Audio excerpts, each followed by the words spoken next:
ജീവനക്കാരെയും പൊതുജനങ്ങളെയും ഏറെ ഭീതിയിലാഴ്ത്തി Vadakara mini civil സ്റ്റേഷനിൽ ബോംബ് ഭീഷണി. വടകര RTO ഓഫീസ് മെയിലിലാണ് തമിഴ്നാട്ടിൽ നിന്നും ഒരു സംഘടന സന്ദേശം അയച്ചത്.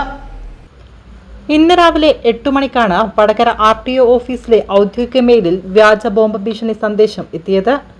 രാവിലെ ഓഫീസിൽ എത്തിയപ്പോഴാണ് ബോംബ് ഭീഷണി സന്ദേശം കാണുന്നത്. ഉടനെ തന്നെ സന്ദേശം RTO കോഴിക്കോട് റൂറൽ SP കൈമാറി. തുടർന്ന് ഡോഗ് സ്ക്വാഡും ബോംബ് സ്ക്വാഡും സ്ഥലത്തെത്തി പരിശോധന നടത്തി. മിനി സിവിൽ സ്റ്റേഷൻ പരിസരത്ത് വിവിധ സ്ഥലങ്ങളിലായി ബോംബുകൾ വെച്ച് തകർക്കുമെന്നാണ് സന്ദേശത്തിലുള്ളത്. തമിഴ്നാട്ടിൽ നിന്നുള്ള ഒരു സംഘടനയാണ് സന്ദേശം അയച്ചത്. 3 മണിക്കൂറോളം നീണ്ട പരിശോധനയിൽ ഒന്നും കാണാൻ കഴിയാത്തതിനെ തുടർന്ന് ഉച്ചയ്ക്ക് ശേഷം ജീവനക്കാരെല്ലാം എത്തി സാധാരണ നിലയിൽ ഓഫീസ് പ്രവർത്തനം ആരംഭിച്ചു. വ്യാജ സന്ദേശത്തെക്കുറിച്ച് ഉറവിടം കണ്ടെത്തി നടപടി ആവശ്യപ്പെട്ട് RTO ഓഫീസ് റൂറൽ SP പരാതി വീണ്ടും നൽകിയിട്ടുണ്ട്.